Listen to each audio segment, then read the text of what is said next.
Uh, so I just want to give my opinion on what I think about Lynn Thompson selling Cold Steel to GSM. And I thought about how to do this, and I think probably the best way is just saying why I buy Cold Steel to begin with, and then I'll talk about where I think the company's heading. So first of all, the reason I buy Cold Steel is their large blades. I don't have any smaller bladed Cold Steel knives. Um, I like I like a knife that can do everything, more mostly everything, and a large blade can do, in my opinion, basically everything a small blade can, and more. So there's not that many companies out there that do large knives, and there's none that do as many options in large blades as Cold Steel does in folders. So this is a 5.5 inch. This is a 6 inch. This is a 7.5 inch. Um, and there's not really any other options out there. I mean, if you wanted to replace Cold Steel, if you bought only large knives and you want to replace Cold Steel, there's not really many options out there that you can replace it with. The biggest knife right now, off the top of my head, that I can think of is Spyderco. Is like a 4.5 inch police. So I don't know. Um, Another reason I buy Cold Steel is I like their interpretations of different blades. So they take knives like the Spanish Navaja. They make their own version of it. The Tanto, which Cold Steel made famous.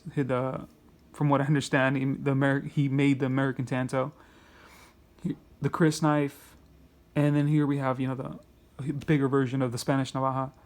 So I like their interpretations of these knives. And I like how they make their knives functional too. They make them not. I mean they make them more functional by adding a wave opening. Making a triad lock. Quillions, so you can still open it, wave it open too. Um, and then I like how they test their knives too, publicly in their videos.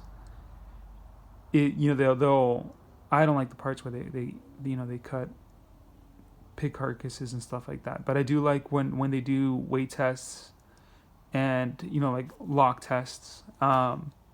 When they bend the knife to like 90 degrees. When they do those kind of things, I like a company who shows the people buying the company that they have faith in their product.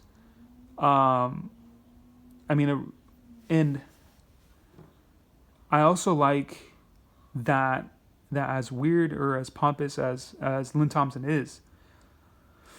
Um, I I like that he puts himself behind his products. I've seen his videos. He walks around and stuff and like chops things, and um he's an odd fellow. He's kind of an odd fellow to me, but I like that he puts his name behind whatever he makes. I personally think it's mostly Andrew Demko who does, who's made most of these like innovations, these all these things. But I like when somebody backs up their brand. I like when somebody makes their name synonymous with their brand. Um, and then the last thing is that I can think of is I like their heat treatment. I trust an Oz 8, Cold Steel Oz 8, more than I do any of their Oz 8 out there. So I've used these knives. I mean, you can tell. So I've used them. Um, I've I've worked with them. I've sharpened them, and their heat treatment on. So this is Oz 8 CPM 3V. This is a 440, I think, and this is CTS XHP. So 440C. So their heat treatment on their blades, on their blade steel, is always one of the best. I mean, you watch other people test knives, Cedric and Ader or whatever.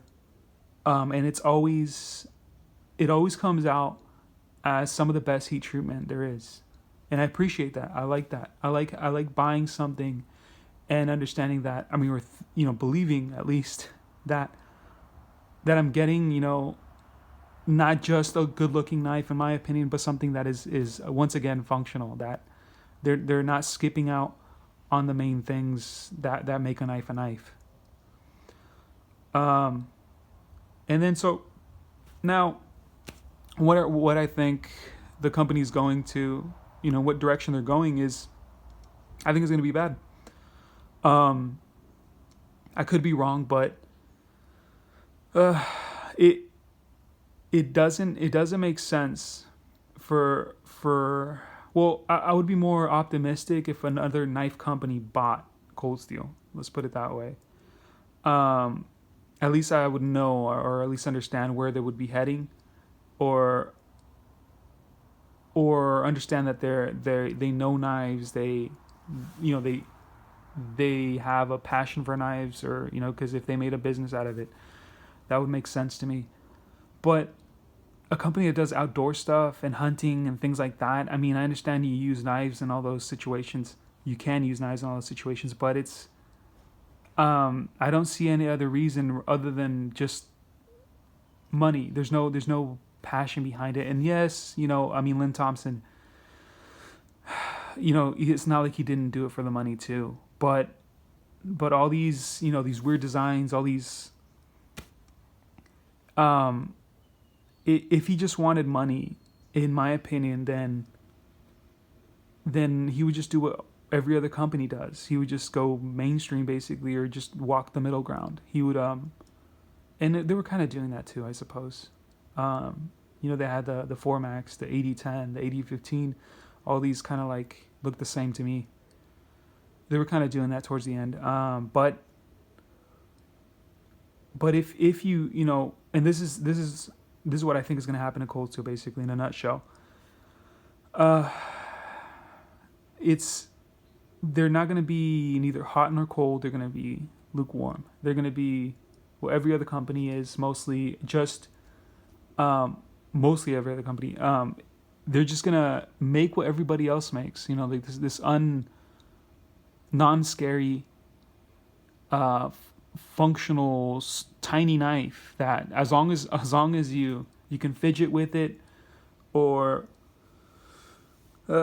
just I don't know, feather stick or whatever, then it's fine.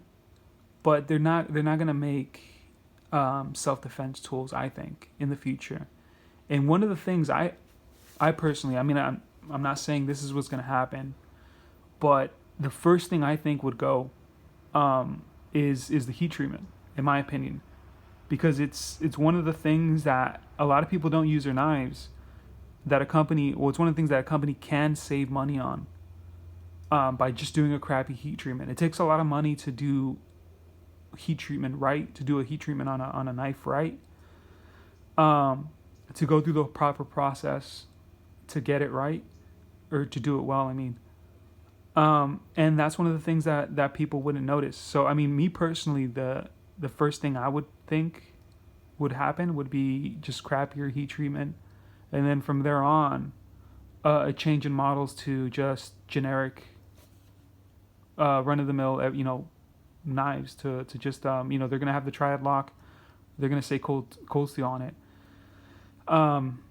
But they're just going to be, just... Well, actually, more of what more of what was already kind of going, I suppose. Like just regular.